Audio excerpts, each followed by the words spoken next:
All right, let's begin with the blessing. Baruch Adonai, Eloheinu, melech olam, asher kitshanu b'mitzvotav anu la'asot b'divrei Torah. Thank you all for being here tonight. And we are beginning the book of Exodus, Shemot. I will start with the first verse and we will continue from there. And then please mute for now until I call on you, please. These are the names of the sons of Israel who came to Egypt with Jacob, each coming with his household: Reuben, Simeon, Levi, and Judah, Issachar, Zebulun, and Benjamin, Dan and Naphtali, Gad, and Asher. The total number of persons that were of Jacob's issue came to 70, Joseph being already in Egypt. Joseph died, and all his brothers, and all that generation. But the Israelites were fertile and prolific. They multiplied and increased very greatly, so that the land was filled with them. Dave, would you please continue on verse 8? A new king arose over Egypt who did not know Joseph. And he said to his people, "Look, the Israelite people are much too numerous for us. Let us deal shrewdly with them so that they may not increase. Otherwise, in the event of war, they may join our enemies in fighting against us and rise from the ground." So they set taskmasters over them to oppress them with forced labor. And they built garrison cities for Pharaoh, Pithom, and Ramses. But the more they were oppressed, the more they increased and spread out, so that the Egyptians came to dread the Israelites. Thank you, Dave. And Margot, would you please continue on verse 13? Well, the Egyptians ruthlessly imposed upon the Israelites the various labors that they made them perform. Ruthlessly, they made life bitter for them with harsh labor at mortar and bricks and with all sorts of tasks in the field. The king of Egypt spoke to the Hebrew midwives, one of whom was named Zipporah, and the other Puah, saying, "When you deliver the Hebrew women, look at the birth stool. If it is a boy, kill him. If it is a girl, let her live." The midwives, fearing God, did not do as the king of Egypt told them. They let the boys live. So the king of Egypt summoned the midwives and said to them, "Why have you done this thing, letting the boys live?" The midwife said to Pharaoh, "Because the Hebrew women are not like the Egyptian women. They are vigorous. Before the midwives can come to them, they have already given birth." And God dealt well with the midwives, and the people multiplied and increased greatly. And because the midwives feared God, he established households for them. Then Pharaoh charged all his people, saying, "Every boy that is born you shall throw into the Nile, but let every girl live." Thank you, Margot. Joanne, would you please continue with chapter 2? Thank you. A certain man of the house of Levi went and married a Levite woman. The woman conceived and bore a son, and when she saw how beautiful he was, she hid him for 3 months. When she could hide him no longer, she got a wicker basket for him and caulked it with bitumen and pitch. She put the child into it and placed it among the reeds by the bank of the Nile. And his sister stationed herself at a distance to learn what would befall him. Thank you. Would you continue on verse 5, please? Me? Yeah, Kath. Oh, Kat. Okay. Thank you, Cantor.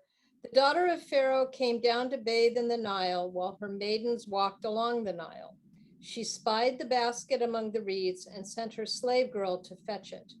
When she opened it, she saw that it was a child, a boy, crying. She took pity on it and said, "This must be a Hebrew child." Then his sister said to Pharaoh's daughter, "Shall I go and get you a Hebrew nurse to suckle the child for you?" And Pharaoh's daughter answered, Yes. So the girl went and called the child's mother. And Pharaoh's daughter said to her, take this child and nurse it for me, and I will pay your wages. So the woman took the child and nursed it. When the child grew up, she brought him to Pharaoh's daughter, who made him her son. She named him Moses, explaining, I drew him out of the water. Thank you, Kath. And Jim, would you please continue? Verse 11. Thank you, Cantor. Sometime after that, when Moses had grown up, he went out to his kinsfolk and witnessed their labors. He saw an Egyptian beating a Hebrew, one of his kinsmen. He turned this way and that, and seeing no one about, he struck down the Egyptian and hid him in the sand. When he went out the next day, he found two Hebrews fighting. So he said to the offender, why do you strike your fellow? He retorted, who made you chief and ruler over us? Do you mean to kill me as you killed the Egyptian? Moses was frightened and thought, then the matter is known. When Pharaoh learned of the matter, he sought to kill Moses, but Moses fled from Pharaoh. He arrived in the land of Midian and sat down beside a well. Thank you so much, Jim. And Justin, would you continue, please, on verse 16?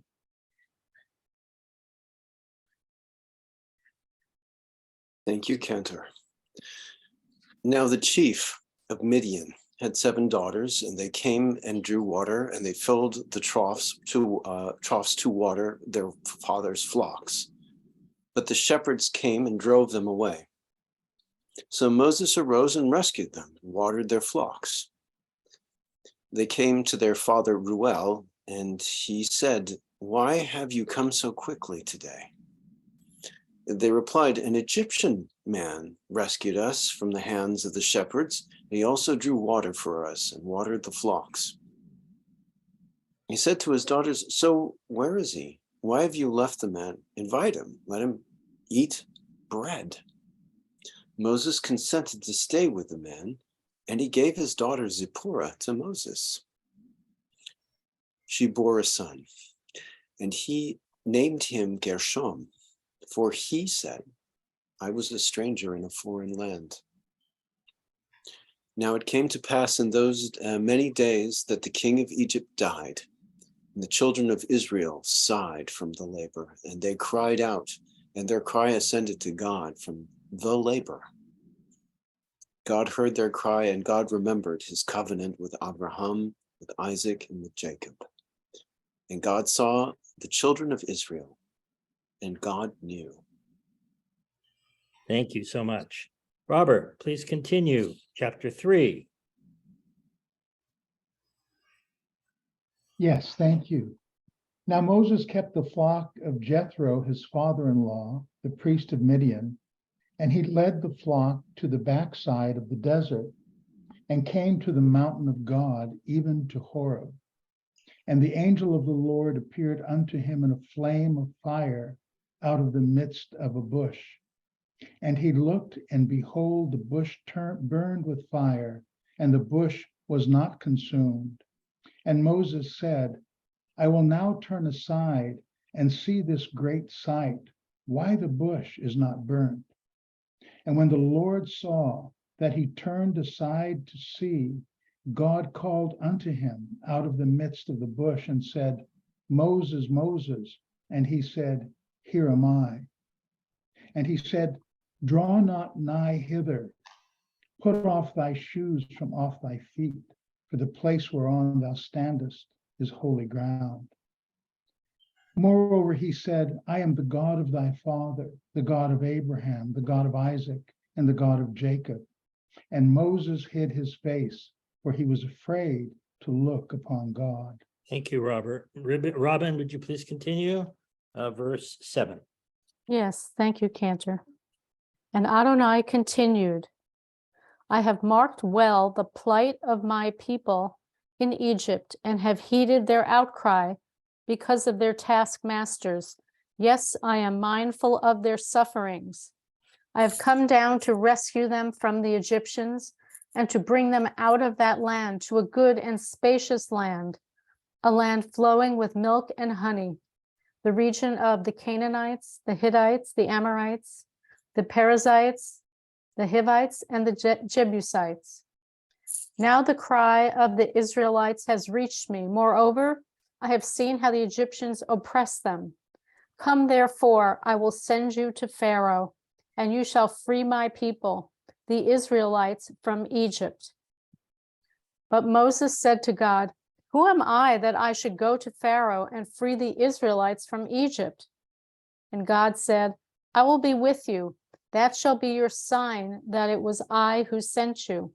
And when you have freed the people from Egypt, you shall worship God at this mountain. Thank you, Robin. Marty, would you please continue verse 13? Thank you, Cantor. Moses said to God, when I come to the Israelites and say to them, the God of your fathers has sent me to you, and they ask me, what is his name? What shall I say to them? And God said to Moses, Yireh Asher Yireh. He continued, thus shall you say to the Israelites, Yireh sent me to you. And God said further to Moses, thus shall you speak to the Israelites, the Lord, the God of your fathers, the God of Abraham, the God of Isaac, the God of Jacob, has sent me to you. This shall be my name forever. This is my appellation to all eternity. Thank you, Marty. And Catherine, would you continue on verse 16? Yes, thank you, Cantor. Go and assemble the elders of Israel and say to them, the Lord, the God of your fathers, the God of Abraham, Isaac, and Jacob, has appeared to me and said, I have taken note of you and of what is being done to you in Egypt. And I have declared, I will take you out of the misery of Egypt, the land of the Canaanites, the Hittites, the Amorites, the Perizzites, the Hivites, and the Jebusites, to a land flowing with milk and honey. They will listen to you. Then you shall go with the elders of Israel to the king of Egypt, and you shall say to them, Adonai, the God of Israel, the God of the Hebrews, manifested himself to us. Now, therefore, let us go a distance of 3 days into the wilderness to sacrifice to the Lord our God. Yet I know that the king of Egypt will let you go only because of a greater might. So I will stretch out my hand and smite Egypt with various wonders, which I will work upon him. After that, he shall let you go. And I will dispose the Egyptians favorably toward this people, so that when you go, you will not go away empty-handed. Each woman shall borrow from her neighbor and the lodger in her house objects of silver and gold and clothing, and you shall put these on your sons and daughters, thus stripping the Egyptians. Thank you so much, Catherine. And Jay, would you please continue chapter 4? Thank you. But Moses spoke up and said, what if they do not believe me and do not listen to me, but say, the Lord did not appear to you? Adonai said to him, what is that in your hand? And he replied, a rod. He said, cast it on the ground. He cast it on the ground, and it became a snake, and Moses recoiled from it. Then Adonai said to Moses, put out your hand and grasp it by the tail. He put out his hand and seized it, and it became a rod in his hand, that they may believe that Hashem, the Lord, the God of their fathers, the God of Abraham, Yitzhak, Yaakov, did appear to you. Adonai said to him further, put your hand into your bosom. He put his hand into his bosom, and when he took it out, his hand was encrusted with snowy scales. And he said, put your hand back into your bosom. He put his hand back into his bosom, and when he took it out of his bosom, there it was again, like the rest of his body.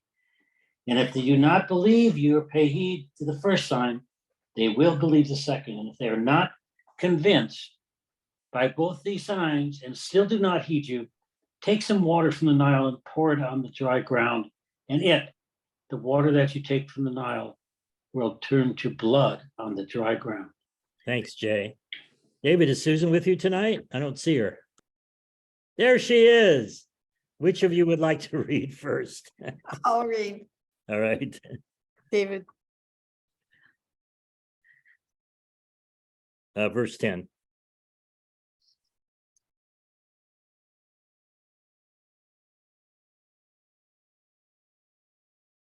Susan, you guys are muted. Oh, you're muted, Susan. Okay, We're not. try it again. And Okay. Moses said, "Please, my Lord, no man of words am I, not at any time in the past nor now, since you have spoken to your servant, for I am heavy-mouthed and heavy-tongued." And the Lord said to him, who gave man a mouth, or who makes him mute or deaf or sighted or blind? Is it not I, the Lord?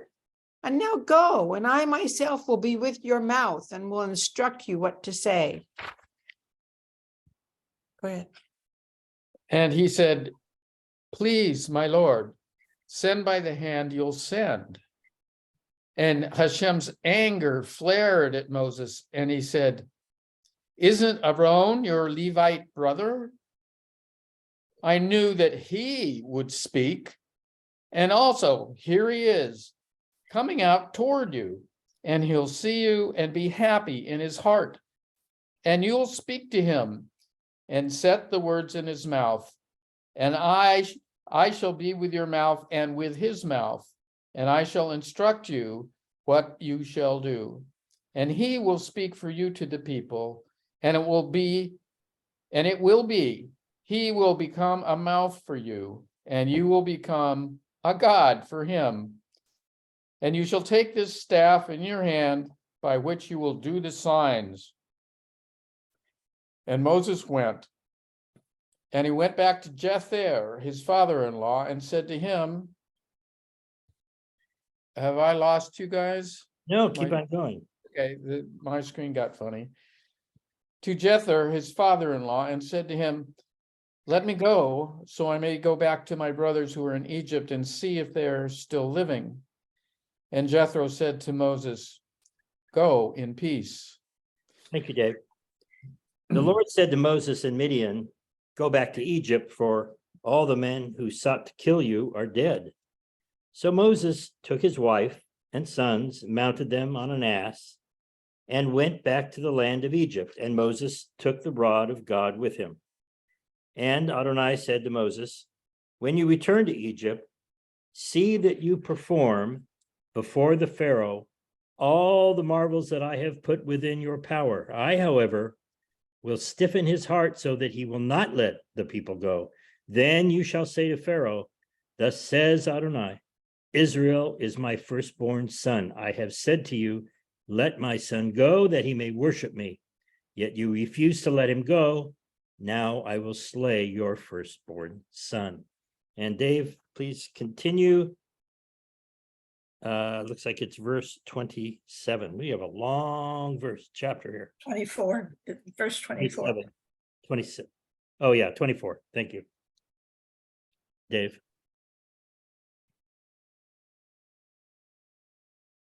Dave, are you unmuted? Now I am.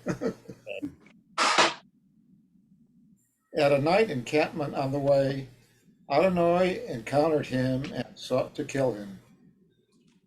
So Zipporah took a flint and cut off her son's foreskin and touched his legs with it, saying, "You are truly a bridegroom of blood to me."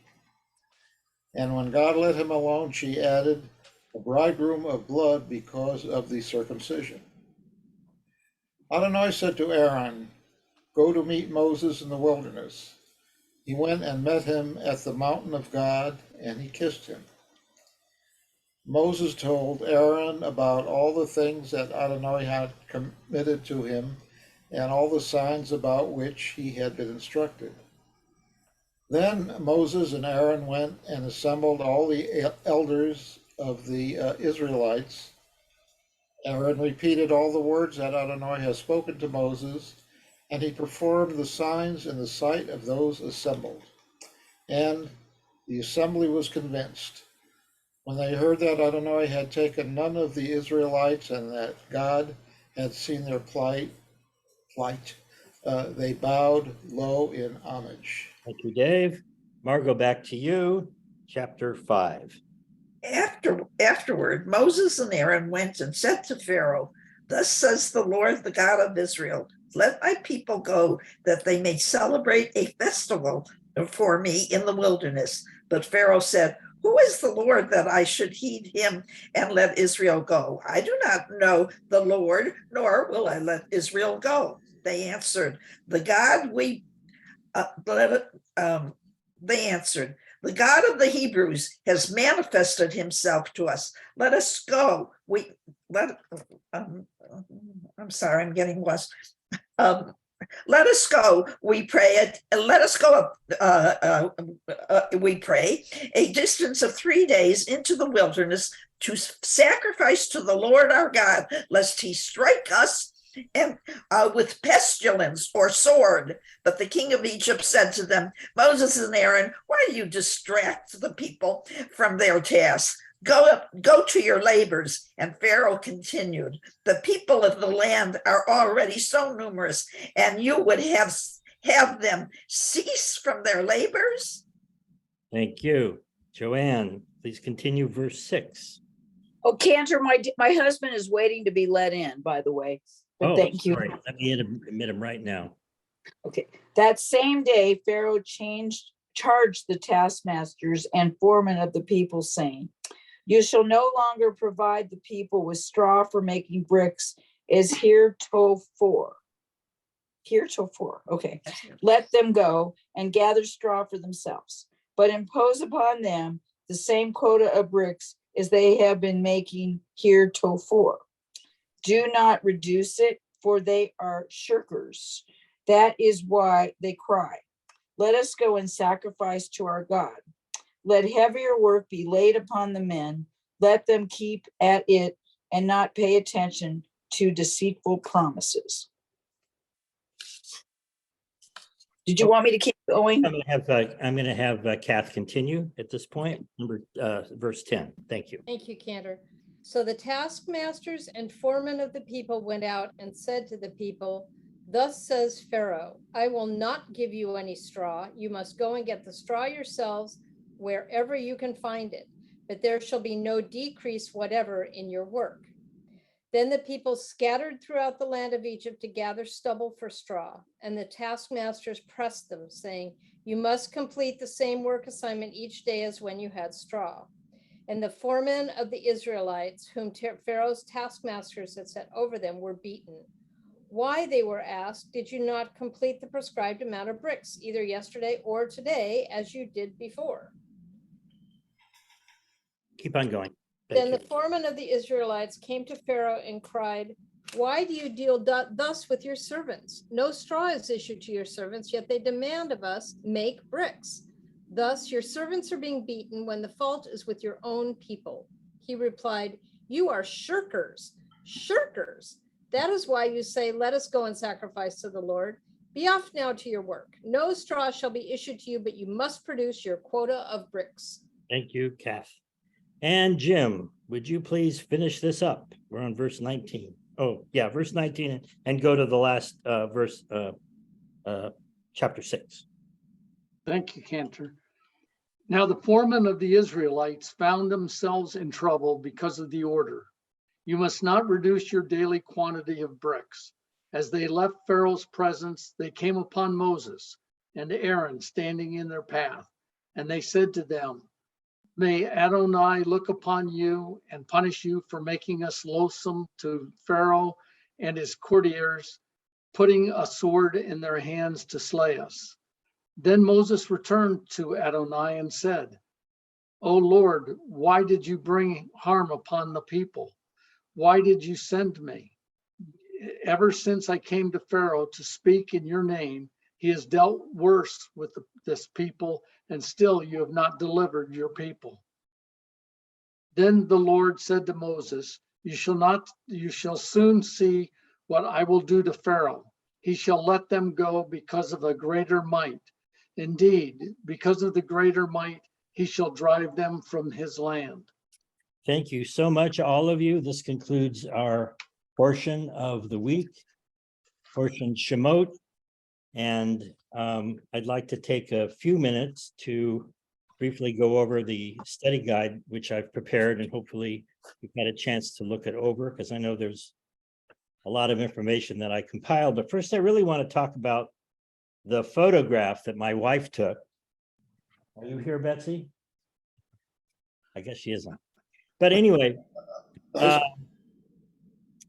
we had an opportunity about, I guess it was in December, early December, to attend the Van Gogh, Beyond Van Gogh, the interactive exhibit. I don't know, have any of you had an opportunity Oh, to I see would have this? loved to have gone. Well, it's still around. It's, going to different communities. I think the next place it's going to be in Sacramento or something like that. But anyway, every week with Rabbi Moskowitz, we have an opportunity to delve deeply into a painting or photograph. And this experience, actually being in the presence of many of Van Gogh's beautiful works, as they rotate around you on the floor, on the ceiling, it truly is an immersive experience. You actually feel like you're part of the paintings. And so the photograph that you see that my wife took is actually me standing in front of one of Van Gogh's The Sower in the Field. And I couldn't help but think about one particular passage in our Torah portion at the burning bush. And I focused really on two words, turning aside. And I wanted to explore this notion of what it means to turn aside, because it has a lot of different meanings. And I just find that it's fascinating. And you know by now that I am utterly fascinated with all of the different ramifications of Hebrew word meanings. And this certainly is no exception. So I'm going to begin with number one. And this actually began where Robert was reading about the burning bush. It would have been chapter 3, verse 1. So Moses said, "Let me turn aside now and see this great spectacle. Why does the thorn bush not burn up?" And then the Lord saw that he had turned to see, and God called to him from within the thorn bush. And he said, "Moses, Moses." And he said, "Here I am." So what I find fascinating is this notion of turning aside. And there's a commentator whose name is Abraham Ibn Ezra, who talks about the root word sur, S-U-R. And when the sur is followed by a word starting with the letter mem, it means to turn from. And when the word el or to, or a word from the letter lamed follows the verb sur, it means to turn toward. But in this particular case, in our Torah phrase, asura na va'era, neither has the mem following it, nor does it have the lamed following the sur. So Ibn Ezra says that the reason for this is that Moses's words, asura na, imply that Moses wanted to do both. He wanted to both turn aside from his original spot in order to turn toward the burning bush. So I just ask you to try to picture Moses standing in front of this burning bush and the actual physical activity that is taking place here as he is saying to himself, "I'm going to turn aside from this original spot so that I can turn toward the burning bush." And in his turning, Moshe demonstrates what we call kavanah, a purpose, intentionality, mindfulness. And he stops and he notices that the bush isn't burning up. And then he chooses to turn to approach this amazing sight. And Moses is drawn to the bush. He feels that it's merited his time and his attention. And he's willing to step out of his regular routine of shepherding. He puts himself in harm's way to approach a bush engulfed in flames.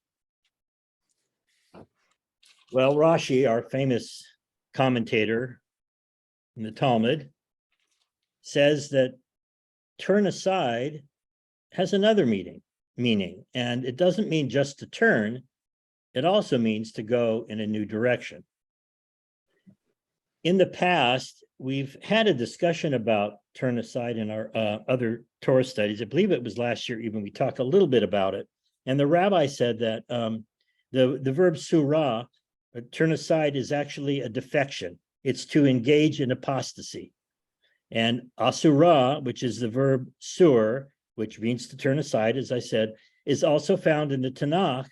To defect means to defect. And from the prophets, they often say that it's engaging in apostasy. So here we have, I think, a contradiction. On the one hand, you're turning toward this bush, this miraculous sight. And then at the same time, the word asura can also mean the exact opposite, to turn away from, in almost in rebellion, a disruption. It's a subversion. It's a paradigm shift in a point of view. So there's some kind of a defecting from a path from before. And we see this in other examples. I think I've noted in the sheet in Deuteronomy, it says, Devar Surah al Adonai, for he urged disloyalty to the Lord your God. And La'anot bo Surah gives false testimony against him. And Od Tosifu Sarah Kol Rosh, that you continue to offend. So I did a little bit more research about this turning aside, and I came across just a wonderful passage by Rabbi Schneerson of Lubavitch, the renowned rabbi of the Lubavitcher.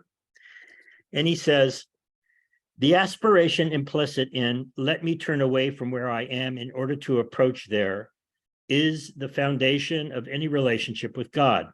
It is what makes us human, beings that aspire to ascend and transcend in both intellectual depth and spiritual self-refinement.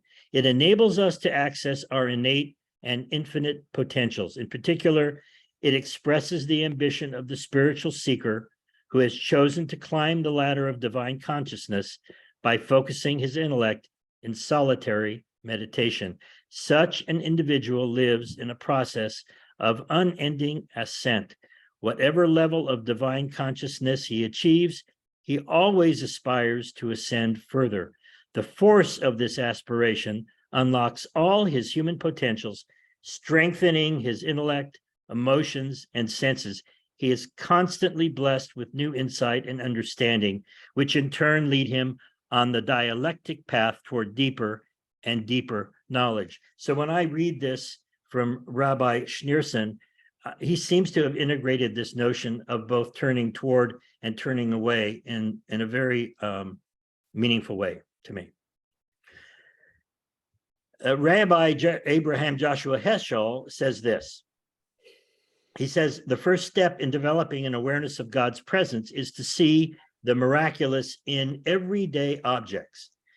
There's another midrash which says the bush had been sitting there burning for a very long time and no one noticed it. What made Moses special, what made him worthy, was that he was paying attention to miracles. He noticed the miracle. It was only after Moses turned to look, at that point, God says to him, calls out to him. And Moses had to be able to see the miracle in the thorn bush first. So Rabbi Heschel says, what we lack is not a will to believe, but a will to wonder. Having a sense of wonder, being able to appreciate the miraculous in everyday life, that is the secret to finding the presence of God. Even Albert Einstein, who didn't necessarily believe in miracles, said this: there are only two ways to live your life. One is as though nothing is a miracle, and the other is as though everything is a miracle. I wanted to talk a little bit about this bush in particular. We read in Exodus, the first 4 verses. I will turn aside and look at this great thing. Why is the bush not consumed? And God saw that he turned aside to look and called out to him, Moses, Moses, and he said, here I am. What is remarkable about this? If we read closely, we see that Moses is turning aside to look is not to be taken for granted. He sees the bush and he decides to act. I will turn aside and look at this great thing. Why is the bush not consumed? Moses here demonstrates another small but powerful miracle, the miracle of curiosity. He could have kept on walking. He could have come up with some explanation in his mind, but instead he decides to turn and look. And when he does, God calls out to him. The rest, as they say, is history. Now, I have attached to this a diagram of a depiction of the eye. If you have a look at that. And I know my friend Robert will appreciate this because as an amateur astronomer, sometimes if we're looking at an object through the telescope, through the eyepiece, we are able to see things if we avert our vision. If we turn aside ever so slightly, we allow ourselves to see some dimensions of an object, a faint object like a nebula or a galaxy that would not otherwise be seen by looking directly at it. And the reason for that is because if you look at the eye, we see primarily with the cones. They're infused within the center of the vision, of the retina. The rods, on the other hand, are on the periphery. And when we look aside, we're able to see sometimes an object in its glory on the filaments of an object that you would not otherwise be able to see merely by averting your vision. And that, to me, is another interesting aspect of turning aside. I want to turn now to this number 8. The text describes a bush, sneh, on fire. By the way, sneh sounds an awful lot to me like Sinai. So I sometimes wonder if sneh, this bush, is actually referring to Sinai, because it's the same root. So anyway, the text describes a bush on fire, yet the fire doesn't destroy it. The Talmudic sages identified the plant as the holy blackberry, the rubus sanctus, in Latin sanctus and in Hebrew kadosh, a thorny bush with pink flowers, which reflects the belief that this was in fact the plant through which God first revealed himself to Moses. This burning bush produces both thorns and roses, our sages taught, just like the people of Israel, that includes both righteous and wicked. And of course, this just brings me to my favorite philosopher. I know David just kind of laughing right now, right, David? Spinoza. I love him too. I find this interesting.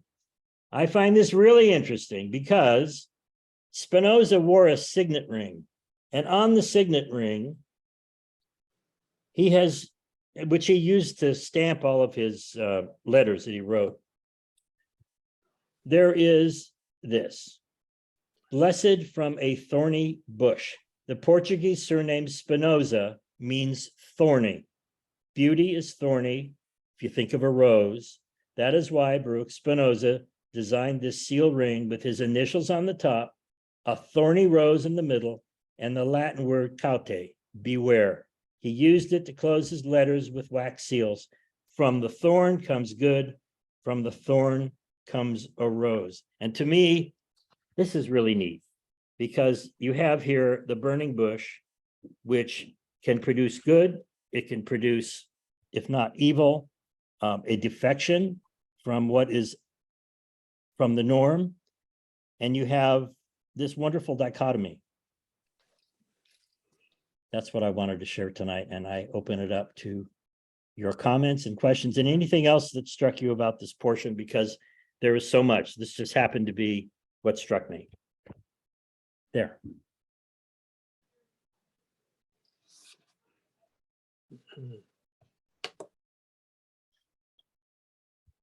Yes, Marty. Since you spoke so eloquently about asides, I'm going to do another aside. Good. Which may interest me, it may not interest you, but I'll do it quickly. It's all right. In this portion, we didn't discuss it at all. They talk about how they made the bricks and how the Pharaoh wouldn't give them the straw to put in the bricks. They had to do it themselves and plus make the bricks. And it seems like, totally unimportant detail. Well, it turns out that this is one of the details that is used by people to support that the people who wrote the Torah knew about the practices in Egypt. Some skeptics have argued that the Torah was written in the 6th century, long after these events took place. But they would not have known how to make bricks in Egypt. And it turns out they were accurate. And so this is one of the details that is used to support the reliability of Torah. Now, if you are interested and you want to pursue this a little further, there's a book by Kenneth Kitchen as the room where we cook. And the title of the book is On the Reliability of the Old Testament. And it's fascinating if you have any interest in archaeology and history, because he is an Egyptologist and he goes into great detail supporting the notion that the Old Testament is in fact quite reliable and is supported many different ways by external texts. And it's one of the best documentations of the reliability of Torah. Well, that's fascinating. Thank you for sharing that. Excellent. Justin. First of all, just to check with you, I think you said it was a midrash, a statement about the fact that nobody had paid attention to the burning bush. I've heard this before. Yeah. Where was that? Where was that? That was said. That would have been on Mount Horeb. So it's in the midrash. So if I just looked at the midrash and I said, see what you're saying. Where would you find the midrash? yeah, where would you find? Because that's like, I've been haunted by that thought about who's going to be able to see the bush for a long time. So if I can't get it now, I'll get it to you later. Let me see if I can find it in the meantime. But go ahead. I have one other piece here, and this is a poem by David White. It's a short piece, but I think it relates to this Parsha in such a way, and it's called The Opening of the Eyes by David White, this poet. It says, that day I saw beneath dark clouds the passing of light over the water, and I heard the voice of the world speak out. I knew then, as I had before, life is no passing memory of what has been, nor is it the remaining pages of a great book waiting to be read. It is the opening of the eyes. It's the opening of the eyes long closed. It is the vision of far off things seen for the silences they hold. It is the heart, after years of secret conversing, speaking out loud in the clear air. It is Moses in the desert, fallen to his knees before the lit bush. It's the man throwing away his shoes as if to enter heaven and finding himself astonished, open at last, fallen in love with solid ground. That's beautiful. That's the opening of the eyes, David. And where is that poem from? If you look up David White, W-H-Y-T-E, The Opening of the Eyes, which you also were talking about that, you'll find the poem online.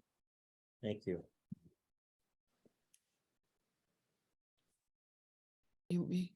Yes, Dan, welcome. Thank you. I just had a question here. Why does the passage start out mentioning that, and it says to him that an angel of the Lord appeared to him in a blazing fire, and then it goes on to say that that God was calling to him out of the bush? Any insight into that? I just wondered. Why would the angel? I don't have an answer to that, but maybe others might have. Why would the angel have preempted Hashem? Is that the question? Well, yeah. Well, I mean, there first it says an angel, then it says God. Hashem, I guess. But I think there are instances. Correct me if I'm wrong, anyone. I think there are instances in the Tanakh where the angels do come before God. It's sort of like a announcement. It may not be the first time, but that could be one explanation. David, do you have comment about that? I think that's the binding of Isaac. That's true in the binding of Isaac. It's true of the Ish, the quote min unquote approaching Abraham's tent. It's true of the Isaac's wrestling with the angels. There's in Tanakh, and in a lot of cases, it's an angel that's like as a predecessor to God speaking. Right. Sometimes though, it's first an angel and then God speaks, and then an angel speaks and then God speaks. It's or does something. It's one of Torah's great mysteries. Yeah. My hand is up because my better half has something. Oh, I just wanted to comment, you said that in number 8, you said that the word for the bush on fire was sneh, yeah. and you always wondered if maybe it was Sinai. Well, it says when you bring in, let's see, I'm in chapter 3, verse 12. When you bring the people out from Egypt, you shall worship God on this mountain. Mhm. That's when he's in front of the burning bush. Right. So it implies it is Sinai, right? It sure does to me. That's my interpretation. Where Just the wanted bush to was. tell you, it's really, I read it too. Okay. And I did have one other, Yeah, please. which is in chapter 4, starting about verse 23, is one of the most mysterious passages in Torah in my experience. God has just told Moses he had to go and threaten Pharaoh, and that God was going to punish Pharaoh and take Pharaoh's child if he doesn't serve me. And then it says, and then Moses was on the way at a lodging place, and Hashem met him, and he asked to kill him. Yeah, I don't understand that. Well, this is a literal translation by Could you refer to which verse so we can follow along? yeah, That's it's, very mysterious. it's starting at verse 23 in chapter 4. Okay. And this is You Richard want Elliott. to read that? Want to read it? I'm going to read it. Okay. I'm going to read this translation because it's so literal. Okay. That makes it even more mysterious. And he was on his way, talking about Moses, and he was on his way at a lodging place, and Hashem met him, and he asked to kill him. And Zipporah, his wife, because he was with his wife and kids at this time, on his way to Egypt from Midian, and Zipporah took a flint and cut her son's foreskin and touched his feet and said, because you are a bridegroom of blood to me. And he held back from him. And she said, a bridegroom of blood for circumcisions. And then it goes on to talking about other stuff not really related to this story. And it's The whole thing is so. What? Tell me why this intrigues you. because it's mysterious. For one thing, it's very difficult to know which he is being referred to. Was God trying to kill Moses? Was Moses trying to kill God? You know, or is there some other him that he asked to kill him? He asked to kill him. And then apparently Zipporah circumcised one of her sons, if not both, and then used the blood, it seems like, to protect either Moses or the son from being killed. It says, and he held back from him. He being Moses didn't try to kill God. It's so mysterious. I could make a great short story out of it and claim, or a great midrash out of it and claim that it was a a legal translation. God was after Moses. Moses was after God. Zipporah was Yeah. at foreskins. Isn't that what's so beautiful about this? Is we can read into all kinds of interpretations. and not really have an answer. Could it pretend to the use of the blood's lamb and the doorposts later on for Passover? That's I was it's thinking used of that to too, protect? yeah, possibly, yeah. I think so. I think so. And yeah, smearing blood to protect. Yeah, could be. Dan, did you still have a question or is your, Yeah, I just wondered, is Mount Horeb the same as Mount Sinai? I think they refer to both as one and the same. That's how I understand it. Okay.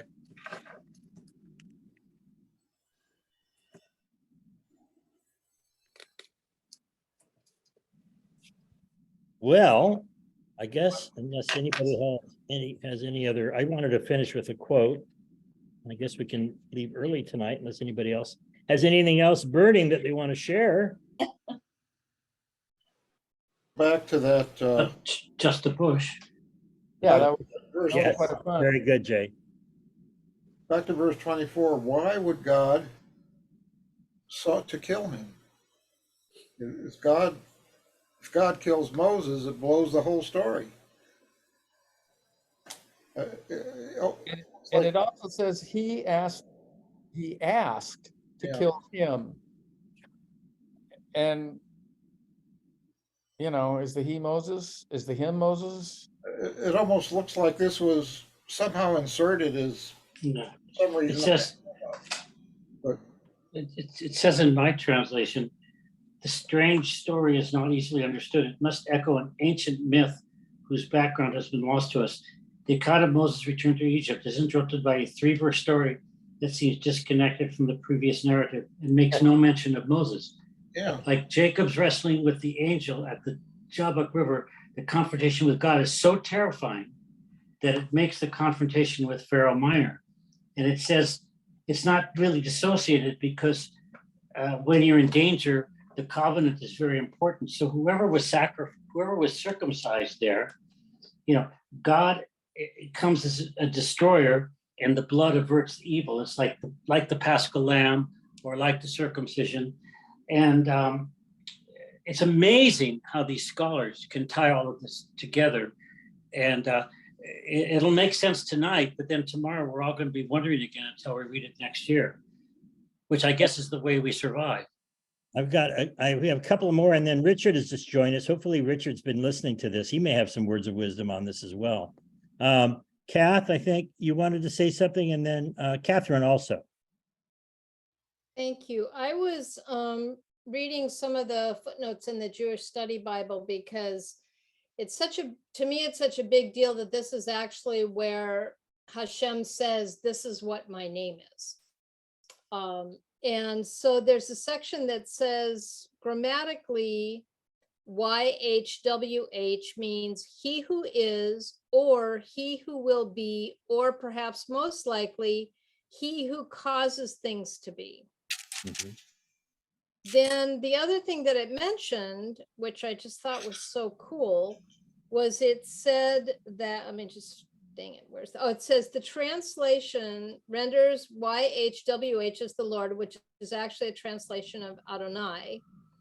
But then it says, as a reminder to say Adonai, in printed Hebrew Bibles, the consonants YHVH are accompanied by the vowels of the surrogate words leading to such hybrid English forms as Jehovah, which combines the consonants YHVH with the vowels from Adonai. I just thought that was very clever. Yeah. Okay. So it's Yehovah, YHVH, interspersed in those letters are the consonants from Adonai. yeah. But the consonants in Adonai and other places sometimes are vowels. Right. So the word I for God could be just breath. Right. And I did misspeak because if I didn't say this, I meant to say it was the vowels from Adonai and the consonants from YHWH. Right. But yeah, it's like that started right at the beginning, right? It's breath.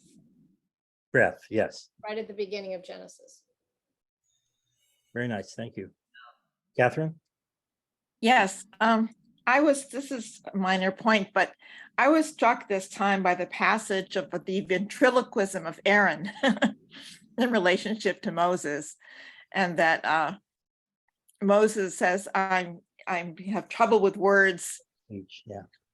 And so this sort of brings up the idea of how does one speak? Does one speak with words or does one speak with a rod? What kind of language is Moses going to use to communicate with the people? We don't really know if Moses is speaking directly to the Pharaoh at some point. I get the sense that he is, so maybe he overcame his stuttering problem in the meantime. In the first of the plagues, it's Aaron speaks for Moses, but then pretty soon Moses starts stepping right up. Yeah. Get PO'd at Pharaoh and he starts spouting off. I also wonder if the rod, because the rod's going to turn into the snake, that might have been the purpose of the rod, was for the example to show everybody, show Pharaoh. Yes. Yeah.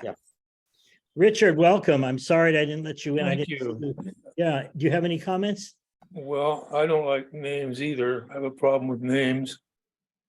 And, the problem with finding a name for the unnameable is that it's not a thing.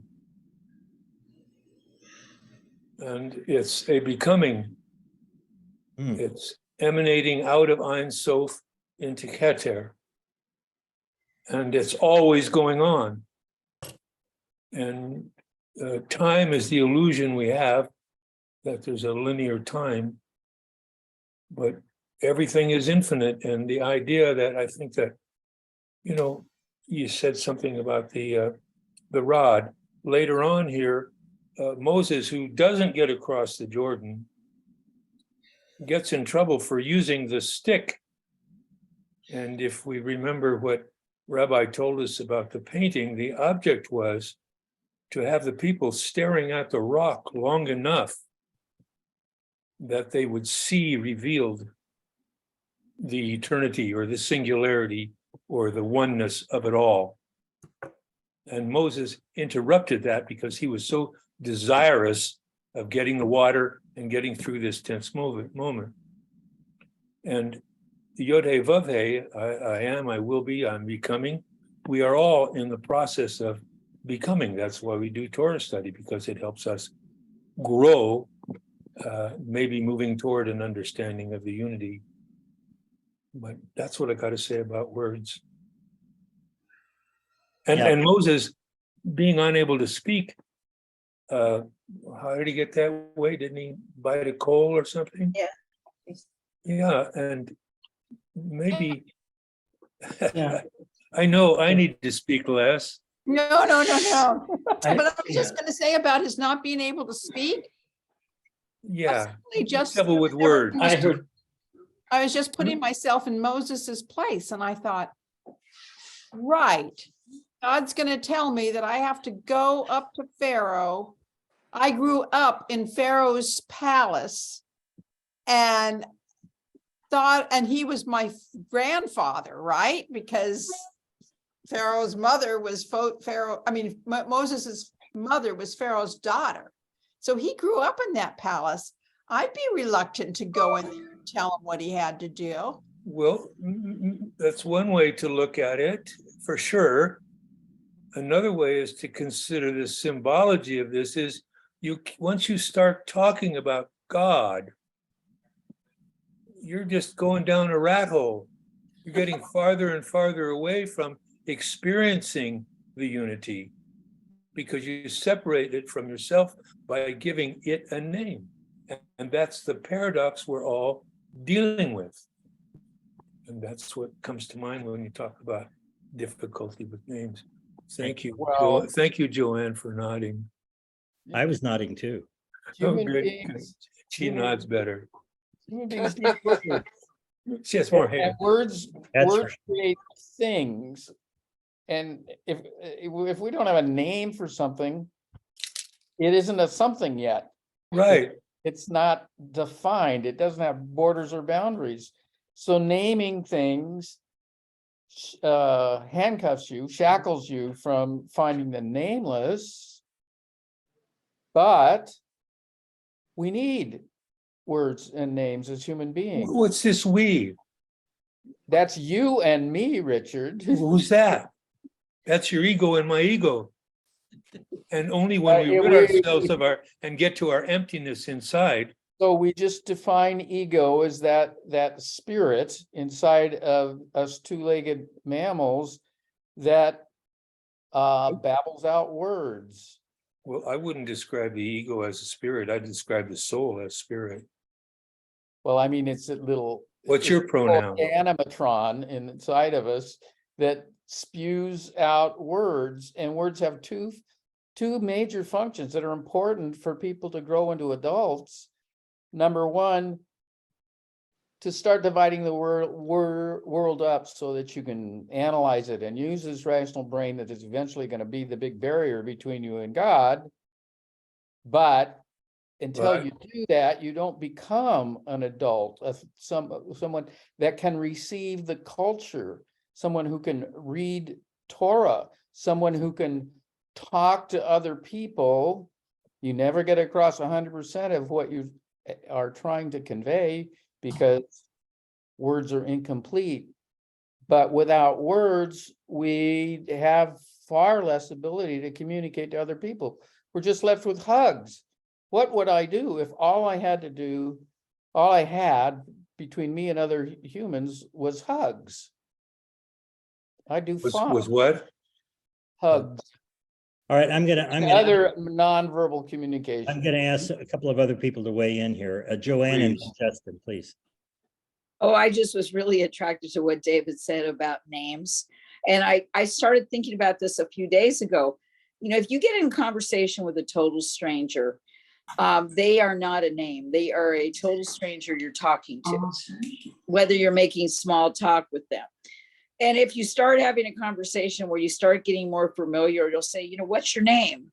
And even if you don't know them, you might leave the conversation with, you know, it was nice to meet you, Richard. You know, I see your name there. You know, it's nice to meet you, Mark, you know, and everything. It's just nice to meet you, whoever you are. So I don't know. I just thought about that the names are it's just such a part of our existence. And I started thinking about it when we read the Torah. There's so much associated with names, and and it's fascinating. Yeah, it's fascinating too to think that some of the names people still name their children after, you know, and some of the names they don't, you know, and I'm just thinking of the Jewish tradition of remembering the names of our loved ones. We're not thinking, remember my father, like when, or, you know, or even when we do the Misha Barak, you know, we bring out the names of people that we're thinking of when we're, you know, and we're just, to me, so I thought what David said was just really, really a good point. Thank you. Justin? Justin, you had your Yeah, hand up. I do have my hand up, and I'm somehow going to speak about it. I've just lowered the hand, but I'm still speaking. You know, at the risk of apostasy, using comparative religion, the Vedas are said to be, that's the sacred text in Hinduism, are said to be, they originate out of this Shruti, which are basically like Shemot, like to me, forgive that crossover, but that you hear the names that come from the origin and are spoken out. So as you can, again, engage in the religious practice of speaking the names and hearing the names, that you hear the ancestors. I mean, and in this whole of Judaism is about going back Lador Vador to the ancestors. And so it's in speaking the names, it's uttering and giving, again, the life to these names. And there's one other piece about, I mean, at least Levinas, Emmanuel Levinas refers to, I mean, the very conditions for the possibility of language is the other to whom I'm trying to speak. There's no language without the other that precedes any discourse, any ontology, is the one to whom I'm speaking, that precedes that. But it again, the necessity of words to speak that. Not what? Don't spill it. Margot, you have your hand up. You're tired if you read the Torah. Almost every other chapter, there are 6 paragraphs of names. So and so, who is the son of so and so, who is the son of so and so, who is the son of so and so. How many times in the Torah does it go just through lists of names? It seems that we're obsessed with him. In fact, I have a personal story to tell, and that is that my father was named Abraham, but he changed his name from Abraham to his middle name, Thomas, because he didn't like his twin sister calling him Aby. And then my mother was named Joyce Jacqueline, but she decided that she liked Betty Ann better.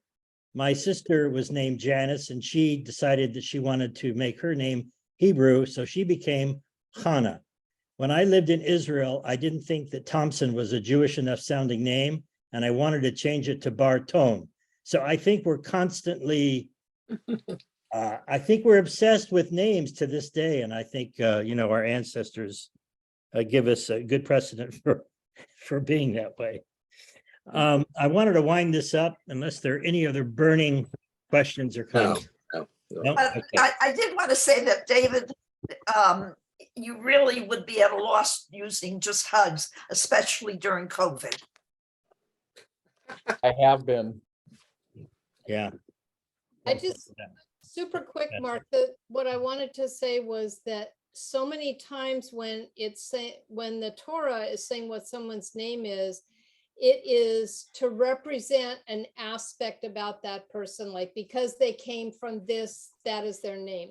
So it seems, and that's been fascinating to me, and I kind of want to do research on it, but it seems like, as in many cultures, naming is very important. It's not just a name. It has, like in some cultures, they don't even name the child until they've been around for a bit, so they can really truly find, but it's representative. I think it's not just a label. It's something that's representative. Yes, absolutely. Well, it's not only who your parents is, it's your status, who your friends are, I'm a buddy, VIP, that kind of elevates my status. So. That's the point I was trying to make about there's a difference between names and words to communicate with. We're talking about two different things, but the naming is a projection of the parent on what they want their child to be, and it grows and learns more and adds things to its sense of identity. But my point was that the attachment to identity and its desires, which support its identity, the clothes it wears, what it eats, where it travels, what it says is me, that's what me is. That aspect needs to be getting out of the way to experience the nothingness in which we might have the opportunity to experience the unity. For instance, Jacob is Jacob, but then he's Israel. He's all of us at once. And when we experience the unity of all, we have to move our individual identity out of the way, which is very hard to do. That's what I was trying to say. And I think the most important thing about conversation is the ear, not the mouth. And by the way, I want to thank all of you for this wonderful interaction tonight. It's just so great how we're able to share so openly and honestly with each other and with affection, and I really appreciate it. I want to finish with this quote from R.S. Thomas. Thinking back to the painting or the photograph that I showed you in the beginning. He says, "I have seen the sun break through to illuminate a small field for a while and gone my way and forgotten it. But that was the pearl of great price, the one field that had the treasure in it. I realize now that I must give all that I have to possess it. Life is not hurrying on to a receding future. nor hankering after an imagined past. It is the turning aside, like Moses, to the miracle of the lit bush, to a brightness that seemed as transitory as your youth once, but is the eternity that awaits you.